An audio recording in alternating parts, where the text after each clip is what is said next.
बड़ी खबर से, भोपाल से इस वक्त की बड़ी खबर। पीसीसी चीफ कमलनाथ के खिलाफ लगे पोस्टर। मनीषा मार्केट में कमलनाथ के पोस्टर लगे हैं और पोस्टर में कमलनाथ को वांटेड बताया गया है। पोस्टर में घोटालों का भी जिक्र किया गया है और कांग्रेस के 15 माह के घोटालों का जिक्र किया गया है। तो भोपाल से ये बड़ी खबर आपको बता रहे हैं, जहां पर पीसीसी चीफ कमलनाथ के पोस्टर लगा दिए गए हैं। मेन मार्केट में कमलनाथ के पोस्टर लगाए गए हैं। एक्सक्लूसिव तस्वीरें भी सामने आई हैं, देख सकते हैं। पीसीसी चीफ कमलनाथ के खिलाफ पोस्टर लगाए गए हैं जिसमें उन्हें मोस्ट वांटेड बताया गया है। बता दें कि ये तस्वीरें मनीषा मार्केट की है, जहां पर पीसीसी चीफ कमलनाथ के पोस्टर लगाए गए हैं और इन पोस्टरों में कमलनाथ को मोस्ट वांटेड बताया गया है। साथ ही साथ उन पर घोटालों का भी जिक्र किया गया है पोस्टर में और कांग्रेस के 15 माह के घोटालों का जिक्र इन पोस्टर्स में किया गया है। तो पोस्टर वॉर एक बार फिर शुरू हो गई है। भोपाल से ये तस्वीरें सामने आई हैं, जहां पर कमलनाथ का पोस्टर लगा दिया गया है और खास बात यह है कि कांग्रेस के 15 माह के घोटालों का जिक्र भी इन पोस्टर्स के माध्यम से किया गया है और कमलनाथ को इन पोस्टर्स के जरिए वांटेड बताया गया है। मनीषा मार्केट की ये तस्वीरें हैं, जहां पर पूर्व मुख्यमंत्री कमलनाथ के पोस्टर्स लगा दिए गए हैं और इन पोस्टर्स में कमलनाथ को मोस्ट वांटेड बताया गया है। इन पोस्टर्स में घोटालों का भी जिक्र किया गया है और कांग्रेस के 15 माह के घोटालों का जिक्र इन पोस्टर्स के माध्यम से किया गया है। तो ये बड़ी खबर इस वक्त की भोपाल से, जहां पर मनीषा मार्केट में कमलनाथ के पोस्टर लगाए गए हैं। ज्यादा जानकारी के लिए हमारे सहयोगी दिनेश शुक्ल हमारे साथ जुड़ गए हैं। दिनेश, कमलनाथ के पोस्टर लगा दिए गए हैं, एक बार फिर से पोस्टर वॉर शुरू हो गई है। वांटेड बताया गया है कमलनाथ को इन पोस्टर्स के जरिए। क्या कुछ और जानकारी मिल रही है इस मामले में? क्या है पूरा मामला? ये पोस्टर्स किसने लगाए हैं? देखिए, अभी तक ये जानकारी नहीं लगी है कि किसने ये पोस्टर लगाए, लेकिन जो पोस्टर लगाए गए हैं उन पर बाकायदा QR कोड जो है अंकित किया गया है। उसमें लिखा हुआ है वांछित करप्शन नाथ और कमलनाथ का उस पर फोटो भी है। साथ ही जो है पोस्टर में घोटाले बताए गए हैं, करप्शन नाथ के कांड जाने के लिए एक QR कोड दिया गया है। तो ये पूरा मामला भोपाल का है और वहाँ पर ये पोस्टर चिपकाए गए हैं, जिसको लेकर अब कांग्रेस आपत्ति जता रही है। पीसीसी मीडिया प्रभारी मीडिया अध्यक्ष माफ कीजिएगा मीडिया अध्यक्ष कमलनाथ के जो मीडिया सलाहकार हैं उन्होंने इस पर आपत्ति जताई है। उन्होंने साफ तौर पर ट्वीट कर लिखा है कि ये आपत्तिजनक पोस्टर लगाए गए हैं, ये भाजपा के राजनीति में कितने नीचे स्तर तक जा सकती है यह दिखाता है। तो कुल मिलाकर अब विवाद बढ़ गया है। उन्होंने मुख्यमंत्री जी से भी निवेदन किया है कि जो पोस्टर चिपकाने वाले लोग हैं उनके खिलाफ कार्रवाई की जाए, उन्हें गिरफ्तार किया जाए। जी दिनेश, अगर हम बात करें अभी तक कौन कौन से नेताओं की प्रतिक्रियाएं सामने आई हैं इस मामले में? ये अभी तक तो सिर्फ कांग्रेस की तरफ से ही प्रतिक्रिया मिली है और इस पर उन्होंने आपत्ति जताई है और जो पोस्टर लगाने वाले जो लोग हैं उन पर कार्रवाई करने की मांग की गई है।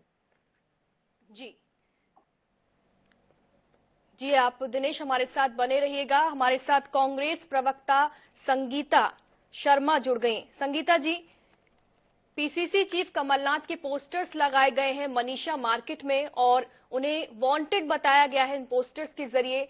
क्या कुछ कहना चाहेंगे इस पूरे मामले पर? देखिए, भारतीय जनता पार्टी की हार दिखाई दे रही है 5 महीने बाद और ये भारत षड्यंत्र है और इसी कारण 18 सालों से शिवराज ने कितने घोटाले गबन किए उस पर बात नहीं करते। भगवान तक को नहीं छोड़ा, सिंहस्थ घोटाला किया, महाकाल लोक घोटाला किया और अब ये सिर्फ मात्र 15 महीने, जिसमें से 2.5 महीने तो लोकसभा चुनाव में चले गए थे, मात्र 12 महीनों में यदि घोटाले की बात करते हैं तो मैं इनसे सवाल करना चाहती हूँ कि यदि इन्होंने घोटाले किए तो 3 साल से भाजपा की सरकार क्या कर रही थी? हमारे ऊपर कार्रवाई क्यों नहीं की? ये झूठ और भ्रम फैलाने की तैयारी चल रही है क्योंकि भारतीय जनता पार्टी इस बार पूरी तरीके से हार रही है और ये हार का डर और भय बता रहा है। जी संगीता जी, विधानसभा चुनाव के ठीक पहले इस तरीके की घटनाएं सामने आ रही हैं, पोस्टर्स लगाए गए हैं कमलनाथ के, क्या इसे सियासी ड्रामा कहा जाए? बिल्कुल, ड्रामा नौटंकी करना तो भाजपा का काम है। जनता को धोखा देना, छल कपट करना उनके साथ